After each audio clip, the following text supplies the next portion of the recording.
Welcome to our channel where chilling tales come to life. Join us as we bring you scary stories from around the world, each one guaranteed to send shivers down your spine. Oh. Tonight's tale comes from a listener. My name is Rithi. For the past few weeks, I've been living back in my family's village in Taco province. I'd moved there temporarily from the city. My grandmother, my mom's mom, had taken a turn for the worse. She has cancer and she was hoping to spend her remaining days at home, so I was taking care of her. My grandfather, my dad's father, passed away nearly 5 years ago. He was a good man, kind and strong. He'd built our house with his own hands, a big wooden house with high ceilings and wide verandas. But now it feels empty and echoing. Anyway, that night the rain was a constant, monotonous drone. My grandmother had gone to bed early, leaving me alone in the main living area. I was reading under the dim glow of a single yellow light bulb. The sounds of the countryside, the chorus of frogs and insects, were a soundtrack I still wasn't used to. In the corner of the room sat a small table. On that table was an old telephone. It was a heavy black rotary phone, red with a long cord. It was an old style, a model my grandfather had cherished. Back in his day, it was how he ran his business, buying and selling rice and produce. But those days are long gone. The phone line had been disconnected years ago. Everyone uses mobile phones now. It was nothing more than a dusty keepsake. I was lost in my book when, out of the silence, a sound pierced the air. RRR ring, ... RRR ring, ... My rearing, the shrill metallic sound made me jump to my feet. I stared at the old telephone in disbelief. It was impossible. It wasn't connected to anything. How could it be ringing? Must be hearing things, I thought, my heart pounding. But then it rang again, louder this time. RRR ring, ... RRR ring, ... Rearing slowly, I walked towards the phone, a mixture of curiosity and dread swirling inside me. I picked up the disconnected cord to check again. Nothing. Still, the phone kept ringing. Driven by an impulse I didn't understand, I lifted the heavy receiver to my ear. "Hello?" I said, my voice hesitant. On the other end, there was only static, a loud hissing like an untuned radio. I waited, and then buried deep within the noise, I heard it, a faint, raspy voice. It was an old man's voice, but it was too distorted, too far away to make out any words. "Hello? Who is this?" I asked again. The voice remained an incoherent mumble. Thinking it must be some kind of weird atmospheric interference, I placed the receiver back on its cradle. The ringing stopped instantly. I stood there for a moment before shaking my head and returning to my chair, trying to forget about it. About half an hour passed. I had just started to relax again when RRR ring ... RR ring ... Rearing, it rang again. This time a genuine fear prickled my skin. This wasn't a fluke. I walked back to the phone, my hand trembling as I picked it up. "Hello?" The static was still there, but my grandfather's voice was a little clearer this time. I could almost make out words. Come soon. It's important. Listen carefully. Find the box with my papers. Give it to your father. Don't let it fall into the wrong hands." After that, the connection broke again, leaving me staring at the lifeless receiver. My hands were shaking. I slowly sank to the floor, my back against the wall, my eyes fixed on the phone. What was going on? Was my grandfather's spirit trying to contact me? Who else would it be? What did he mean by giving something to my dad? What was the box with papers, and why did he suddenly need it? My thoughts raced, but there were no answers. Then I realized something terrifying. Last time the phone rang, he'd told me to go to his room and look under the floorboards. Hadn't I listened to him? What if whatever was under there got out because of my disobedience? Fear twisted in my gut. I quickly checked my phone. There was no signal out here. I couldn't call anyone. No wonder my grandfather had wanted me to take the box to my dad personally. If anyone else found it, they wouldn't know what to do. I needed to go to my dad, but how? I considered running out into the storm, flagging down a passing car, but the downpour was relentless and the roads were flooded. Ow. No one would be out in this weather. Besides, I was scared to leave my grandmother alone. What if she needed me? As I struggled to decide what to do, the phone shrieked again. It was midnight now. The wind was howling like a wounded animal. As I watched in horror, the old phone began to shake violently. Each ring reverberated through the house, vibrating the floorboards and rattling the windows. I don't know how long it continued, but eventually the pace slowed. The violent shaking stopped, and the rings became softer, weaker. I held my breath, listening intently. Finally, there was silence. I slumped to the ground, my whole body trembling. What had just happened? Why was my grandfather's old phone ringing? Was it really him trying to contact me? Or was I going crazy? I wanted to escape the house, to get away from the creepy phone, but I didn't want to leave my grandmother either. I was torn. Then I heard a soft knock at the front door. I jumped, knocking over a stool in the process. Whoever was out there in this weather, I hesitated, then cautiously approached the door. I peered through the window and saw a drenched figure standing on the step. "Hello?" I called out, surprised at my own voice. It was my cousin. His hair was plastered to his forehead and his clothes were soaked. "Rithi, is everything okay?" I heard some commotion, and I lived nearby. I was worried. I shook my head, unsure what to tell him. "Everything's fine," I lied. "Sorry if you heard some noise. I was just moving things around." He looked unconvinced, but he didn't press me. "Well, if you need anything, just shout. I'm right down the road," he offered. And with that, he turned to leave. "Wait," I called out, my voice tight. "Could you please come in? My grandmother and I are alone, and this storm is getting worse. We need some help." Relief flooded his face. "Of course, sure," came back in and entered the house. I closed the door behind him and leaned against it, exhausted. "Rithi, are you all right? You look pale." My cousin was kneeling beside my grandmother now, checking on her. "I'm fine," I whispered, though I wasn't sure if that was true. I took a shaky breath and forced myself to meet his gaze. "Look, I need to tell you something." And that's when I told him about the phone calls, the cryptic messages, and what my grandfather had said. I poured everything out. To my surprise, my cousin didn't dismiss me or tell me I was imagining things. He listened patiently, his brow furrowed in thought. When I finished, he nodded slowly. "See," he finally said, "you should have told me sooner. Of course, I'll help you."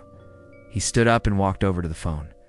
My eyes followed him, watching in suspense as he lifted the receiver and dialed a number. Moments later, he turned back to me, a faint smile on his face.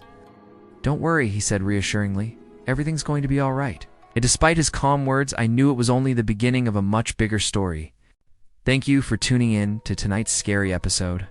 If you enjoyed the spine-chilling tale of the old telephone line, don't forget to show your support. We'd love to hear your thoughts. So drop a comment below and let us know what you think happened next after my cousin answered the mysterious phone call. Your feedback means everything to us. If you haven't already, hit that subscribe button so you never miss out on our terrifying tales. Stay safe, and we'll see you next time with another terrifying story. Until then, sweet dreams, if you dare. The last thing I remembered was the sensation of being pulled under a blanket, a comforting weight settling over me. Now I found myself lying on a cold stone floor, disoriented and afraid. Ow. My head pounded with a dull ache, and I struggled to piece together what had happened. All I could recall was a dream, a vivid nightmare about a scarecrow come to life. As my memory returned, so did my terror. I remembered the storm, the power outage, and the relentless tapping on the glass. Panic surged through me as I realized I wasn't alone in the house. Something or someone else was here with me. And in the darkness, I had seen something that chilled me to the bone. With newfound urgency, I scrambled back, hitting my head again, harder this time. Blood trickled down my forehead, mingling with the grime on my face. Ignoring the pain, I got to my feet and stumbled into the kitchen, desperately searching for something, anything, to use as a weapon. My gaze fell on a heavy cast iron pan. Clutching it tightly, I crept back to the living room. In the gloom, I saw movement outside the window. Two glowing eyes, like embers in the darkness, stared back at me. Fear lent speed to my movements as I dashed back to my bedroom, the pan held high. Bursting through the door, I slammed it shut behind me and leaned against it, listening intently. Outside, a low growl echoed through the house. Whatever was out there was angry. Driven by instinct, I bolted to the back of my bedroom closet, pressing myself against the cool, damp wood. The growling seemed to intensify, accompanied by heavy footsteps near my door, and silence. Was it gone? Had it left the house? Trembling, I edged away from the closet door, keeping close to the wall. Suddenly, the closet door swung open. Startled, I cried out and instinctively swung the pan. The object lunged, narrowly avoiding the blow. With a screech that sent shivers down my spine, it swiped at me, its claws raking down my arm, leaving deep, burning scratches. I screamed and stumbled back, my hand flying to my injured arm. As the creature advanced, I backed away, my eyes wide with terror. It took a step closer, and in the dim light, I saw it clearly. Its skin was stretched taut over its bones, like a scarecrow left out in the sun too long. Its eyes glowed with an eerie inner light, and its grin was a grotesque parody of a smile. I raised the pan, my heart pounding against my ribs. Before I could strike, the creature lunged. I screamed as it knocked the pan away, sending it clattering across the floor. I turned and fled, racing out of the room, down the hallway, and toward the front door. As I ran, I heard the creature behind me, its heavy footsteps pounding the floor, its raspy breathing growing closer. Bursting through the front door, I stumbled out onto the porch, gasping for breath. In the distance, I heard the creature screeching, frustrated by my escape. Slowly, my terror began to fade, replaced by a bone-deep exhaustion. I leaned against the door, sliding to the ground, my back hitting the wood. Above me, the sky was clear, the storm clouds vanished. The sun beat down on me, warm and bright. Shaking off the last of my fear, I got to my feet and walked slowly back inside. The house was silent. I could hear my own heartbeat in my ears. Cautiously, I began to explore. In the living room, I noticed a figure sitting in a chair. Startled, I dropped to the floor, believing it to be the creature in human form. It was just a scarecrow. Relief washed over me, bringing with it a fresh wave of terror. The scarecrow had somehow come to life. What else had the storm brought with it? What other nightmares were hiding in the shadows? As I made my way to the kitchen, I saw it. On the table was the iron pan, its surface marred with deep scratches. I stared at the damage, my mind refusing to comprehend what I was seeing. It wasn't rust. It was too perfect. It was a match for the scratches on my arm. My blood ran cold. The scratching hadn't been my imagination. The creature was real. If it could hurt me once, it could do it again. But where was it now? Had it really left? Or was it still here, watching me, waiting for me to let my guard down? Outside, the wind picked up again, whistling through the trees. The sky darkened, and the first fat raindrops began to fall. All right, here we go. This is a scary story sent in by a user named Viball. It was nearly 10 p.m. The rain was coming down in sheets. So heavy it felt like the sky was being poured out. Flashes of lightning would split the darkness for a second, illuminating National Road 6, a long, lonely stretch of asphalt with not another soul in sight. It was on this empty road that I was pushing my old motorcycle, which had just died for no reason at all. I was shivering, the wind cutting through my thin jacket, chilling me to the bone. My name is Viball, and I was on my way home to Kampong Tom after visiting family in Siem Reap. I'd been pushing the bike for what felt like an hour, my legs aching, hoping to see the lights of a village, but there was nothing. It's darkness and the relentless storm. Then, in a brilliant flash of lightning, I saw the silhouette of a building, maybe 200 meters off the road. It looked like an old, abandoned wooden house. My gut told me to stay away, but I had no other choice. Freezing and soaked, I turned the bike down a small dirt path leading towards it. As I got closer, I could see just how dilapidated it was. The wooden walls were rotting, the corrugated tin roof was rusted through in several places, and the front door was slightly ajar, gaping into the blackness within. The smell of damp earth and decaying wood hung heavy in the air. I called out, my voice swallowed by the storm. "Hello? Anyone home? I just need to get out of the rain for a bit." Golly. The sound of the wind and the drumming of rain on the roof answered. I leaned my bike against the wall under the small eave and cautiously stepped inside. It was pitch black. I pulled out my phone, its flashlight beam cutting through the darkness. The light revealed a single rick-backed table and a broken chair. Dust was everywhere, and cobwebs clung to every corner. I sat down on the bottom step of a wooden staircase that led to the upper floor, letting out a long sigh of relief. At least I was out of the wind and rain. The storm raged on, thunder shaking the old house to its foundations. I sat there, listening, just waiting for it to pass. And then I heard another sound. Creak. It came from the floor above me. I froze, turning off my phone's light and strained my ears to listen. It's probably just a rat, I told myself, or a stray cat. I tried to rationalize it to calm my own racing heart. But a few moments later, I heard it again. Cruck. It was the sound of wood, groaning under weight. The sound of someone walking slowly, deliberately, across the floorboards upstairs. My heart began to hammer against my ribs. A cold sweat broke out on my forehead despite the chill. "Who's up there?" I called out, my voice trembling. There was no answer. The footsteps stopped. The silence that followed was somehow even more terrifying than the noise had been. I stared up into the oppressive darkness at the top of the stairs, not daring to move a muscle. Suddenly, another flash of lightning lit up the sky, flooding the house with a ghostly white light. And in that split second of illumination, I saw it. A figure standing at the top of the stairs. The silhouette of a woman with long, matted hair, dressed in tattered clothes. Her face was pale, almost luminous, and she was staring down at me with empty, hollow eyes. Fear, absolute and paralyzing, seized me. I stumbled backward, falling to the floor, trying to scream, but no sound came out. The light from the storm vanished, plunging me back into total darkness.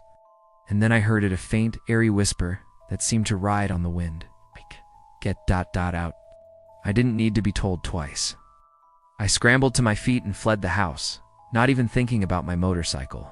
Ran, not caring about the rain or the mud, back towards the main road, not daring to look back. I ran and ran until I saw the distant headlights of an approaching truck. I waved my arms frantically, screaming until my throat was raw. To my immense relief, the truck stopped. It was a pickup, driven by a kind-looking man with his family. Seeing my pale, terrified state, they let me climb in.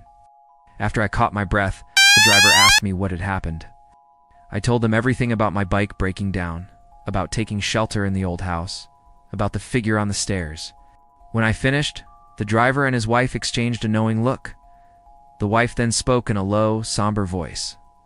"That house, it's been empty for over 20 years. No one ever goes near it," the driver continued, his eyes fixed on the dark road ahead. "The story is, a long time ago, a family had a terrible accident right near there, on a stormy night just like this one. Their car overturned. Only their young daughter survived the initial crash. They say she crawled all the way to that house looking for help, but no one was home. She died there on the floor from her injuries. Ever since," he said, his voice dropping to a whisper, "travelers at night have seen things, heard things." A deep chill, colder than any rain, ran down my spine. I knew with absolute certainty that what I had seen was no hallucination.